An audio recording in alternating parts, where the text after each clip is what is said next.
Hello guys, good morning! Ayan, nagbabalik po ang inyong K. Ruben's channel. Ako po si Ruben at ako po si Wilfred. Ayan. Guys, may ano lang kami, review na lang ulit kami sa sa pagpunta namin doon kay Diwata, no. Talagang ito pagpakatotoo na talaga, pagpunta namin. Bumalik po kami ulit doon, no. Kasama na namin yung pinsan namin. Ayan, kasi na-curious sila doon sa kay Diwata. So, sinamahan namin sila, di ba? Oo. So, napunta kami kahapon. Punta kami doon sa kay Diwata. So, ano nga ulit yung ano yung masasabi natin? Meron tayong meron tayong dalawa. Syempre para hindi tayo ng mga kababayan natin. So, ito yung pagpakatotoo lang, di Oo, ba? yung gusto ko yung totoo lang talaga. Totoo lang. Ang masasabi ko lang naman doon sa kay Diwata, Yung sa mga natikmang ulam, sa mga sa place. masarap naman. Oo. Masarap talaga yung pagkain ni Diwata. Sakto lang sa sa 100. 100 na Oo. sakto lang naman. Sa 100 na 'yon. Ang Sige. wait lang guys. Kumakain ko sa kamay.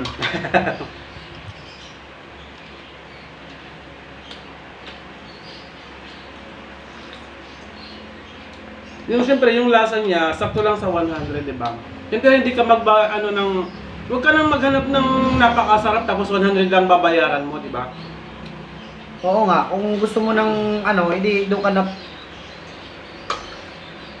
Pero yung sa akin lang naman, yung mga ko doon, yung hindi ko lang guys na gustuhan, yung may maaamoy ako doon. May naamoy ka doon? Ano naamoy mo? Yung medyo, kasi, alam mo kung bakit ko naamoy yun. Kasi yung tiningnan ko, yung mga iba kasi na kumakain naman tayo dyan, doon lang kasi tinatapon sa ilalim ng lamisa. Ayun! Yung mga buto. Tama.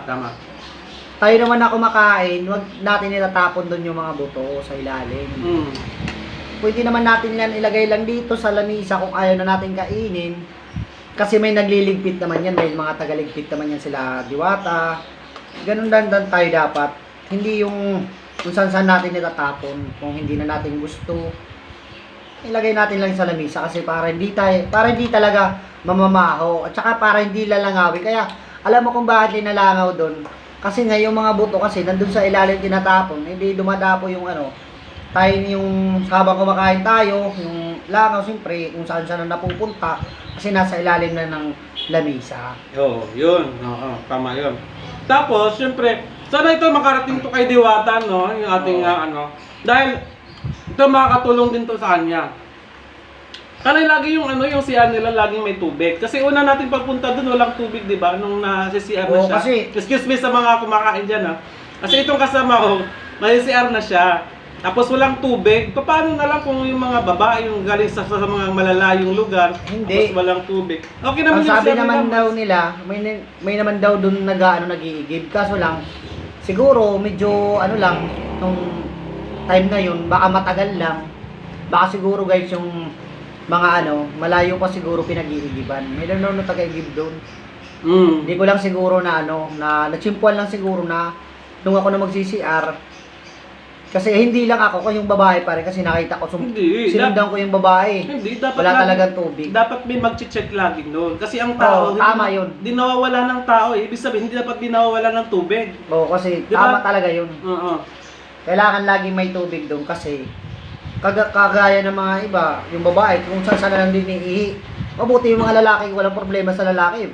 Kahit doon sa gilid, Oo. pwede umihi. Oo. Tapos ay yung mga babae na CCR na. Tapos ganito pa, syempre dapat ipinapaano nyo kung nasaan yung tubig nyo na pwedeng inumin, 'di ba? Kasi nang pumunta kami doon, akala namin yun lang talaga yung Soft drinks lang. nasabi ko lang talaga doon sa isa kong sa komentaryo namin na walang tubig doon. Doon nga pala mayroon, no? Sabihin niyo dapat kung nasaan yung tubig, yung mga gusto lang ng tubig inumin dito pong banda ganun, tapos yung sa kasi gusto pa namin talaga kumain noon eh. Gusto ko talagang kaso nga lang, soft drinks lang isa. Sabi ko, paano na? Wala na akong ibang may bawal na makumuha doon kasi isang lang. O tama, isang order lang, Isang order, isang soft drinks. Oh, tapos maliit lang na soft drinks. Tapos kukunin ko tatlong mangkak. Natawa talaga ako doon guys, sabi ni Diwata. nagahingi siya ng mangkok, tapos sabi nung wala daw mangkok. Ay, sabi naman ni Diwata, ay anong tawag dyan? Mangkak? Ano yung sa ano na yun. Tsaka isa pa ito guys, no? Sana makarating dito sa kanya, kay So, Diwata. hindi Na naman sa mapa-improve yun, niya yung... Hindi naman sa pagsisira yun talaga. Na mapa-improve... Ano lang talaga tayo sa kanya na hindi yung maging ganun para sa mga ano. Oh. Yung bang mapa-improve niya yung business niya. Tapos Oo. kumari, 'di ba yung kanin nasa inilalapag nila. Dapat inilalagay nila sa magandang ano. Hindi lang nasa lapag. Oo. Hindi nilalapag nila yung kanin tapos ang daming taong nakikita diyan, 'di ba? Parang sabihan. Tapos yun lang kasi guys, natyempuhan talaga nung pinsan ko. Pumunta sila doon, no? Natimpuhan nila, ina ba yung in-order nila? 4. Yung isa guys, may langaw. Sakto And dito sa siya. paninira guys, may langaw yung nandun sa loob, na yun eh, nakasil, di ba? Tinake out kasi nila. Tinake out nila. Okay naman daw sa babalik pa naman kami pag syempre, di ba? Kasi Gusto ko yung maayos naman yung mga may napa-improve, ang dami-dami na ng pera ni Diwata, di ba? Oo. Siyempre, dapat mga i-improve nyo. Tapos, dapat yung mga, ninyo, yung mga servidor, baka tawag doon? Mga katulong ba dyan sa sa pagtinda. Dapat naka-apron sila. Diba? Narinig ko nga, may nagbigay daw ng mga vlogger na na mga apron di ba? Dapat merong ganon na sila. Medyo may kalinisan naman konting na yung kasi hindi ko alam kung sino yung mga nagtatrabaho doon kasi parehas lang kami. Diba? Yun lang yung masasabi natin guys. Wala naman sa masyadong yun lang yung medyo namin nakikita. Kasi may amoy kapag kumakain ka tapos mabaho yung paligid mo, ano yung masasabi mo? Siyempre kahit gusto mo pang kumain, parang hindi ka masyadong gaganahan. Kasi yan yung point ko na kumain tayo doon na ang baho, may mabaho akong sabi ko, bakit gano'n? Yung pala, marami nagtatapon sa baba ng mga buto, hindi nakukuha, hindi nalilinis dahil sa sobrang tao. Ang nakukuha na naliligpit lang yung mga mangkok. Yung mga mangkok lang. Mangkok, oo. Tayo naman kasi guys na mga kumakain talaga, ang dapat talaga, huwag natin itatapon doon sa ilalim. Pwede naman dito lang sa gilid ng lamesa lagay lang natin kung ayaw na natin kainin. Kasi para hindi mamamaho doon. Ayun lang guys, ayun lang masasabi ko sa inyo, hindi naman ako hindi naman ako talaga ako naniniwala. Hindi naman sa paninira kasi maganda nga yun di ba? Meron tayong nabibilhan na gusto ko lang naman makarating to kay Diwata para maayos ni Diwata yung business niya. Oo. Kasi para ma-improve ba, di ba? Kasi malalaman ng iba, pupunta sila doon. Oo nga, maraming langaw na ganito. Madidisappoint yung Oo, kasi yung iba kagaya nung sa akin, nung pagpunta ko doon.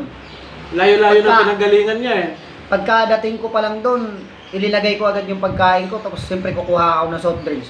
Pagbalik ko, daming langaw na nakadapo sa kanin ko. Tama yun, oo. Tama yun. Wala namang langaw dapat na marami kung walang maamoy na paligid. Oo, wala. Hindi naman gaano dadapo yung langaw kung wala silang naamoy diyan sa paligid. Kung malinis lang sa kung mga ganun basta dapat hindi ganun. Dapat malinis yung paligid. Tama. Dapat may yan dapat ma-improve niya yung guys. Oo. Kasi maraming nagpupunta sa kanya Iba't ibang lugar tapos pagdating sa pwesto mo, kahit pa paano hindi naman sila ma-disappoint, 'di ba? Sa ganun na namin napuntahan namin talagang nakaka-disappoint guys kasi 'di ba? Excited guys. Sa isang daan talaga busog ka talaga doon. Oo naman. Pero talaga naman. Ang laki ng hiwa ng pork chop, yung yung sa pares, tapos may sabaw, tapos meron ka ng isang soft drinks, 'di ba? May sabaw kahit sino naman talaga unlimited rice pa, 'di ba? Mabubusog ka talaga doon. O, kaso nga lang ako, hindi ako nabusog doon kasi ngayon dahil nga sa yung amoy, tapos may madaming langaw. Hindi Tapos naman- yung ano lang, tubig. Hindi ko alam kung nasaan yung tubig na ano. Kala ko lang talaga soft drinks lang. Yun lang guys. Sana makarating sa kanya. Tapos ano, pa-share na lang po yung ano ng ating video. At saka good vibes lang tayo lagi. Maganda doon, pwede tayong bumalik doon. Puntahan natin doon. Marami tayong makikilala doon, 'di ba? Madaming mga vlogger doon pala. Oo. At saka mga pumupuntang mga artista doon. Pwede kayong pumunta doon. Yun nga lang, paki-ayos naman yung place ninyo, yung mga paglalagay niyo ng mga pagkain. Minsan inilalapag lang sa lupa, yung doon sa Oo. 'di ba? Minsan nilalapag lang nila. Nakita namin 'yon ng dalawang mata namin, hindi na lang talaga namin binidyohan. Minsan maaktuhan niyo pa 'yan, maraming tayong mga kababayan diyan na Oo. makapag-confirm diyan. Hindi ako nag-ano, kung ako para makita nyo, puntahan nyo doon. Ngayon, mas maganda 'yon. Kung saka kayo Para- mag-review na kung ano yung mako-comment niyo. Oo, para kung ano yung masasabi nyo sa pag-comment na lang kayo dyan. Siyempre, huwag kayong mag-expect ng to the highest level na masarap. Ha? Kasi Oo. ang babayaran nyo lang guys, 100 pesos lang. Magkano Oo. lang 100 pesos sa meron na kayong Soft drinks. soft drinks, meron na kayong Only rice unlimited rice yun ha. At saka yung Paris overload. Magkano lang yun. So huwag kayong mag-expect ng to the highest level na talaga na masarap. Kasi kung gusto nyo ng masarap talaga, punta na kayo doon sa mga fine dine na mga restaurant. Yun. Yan lang ang masasabi ko. God bless po. Bye-bye. Salamat.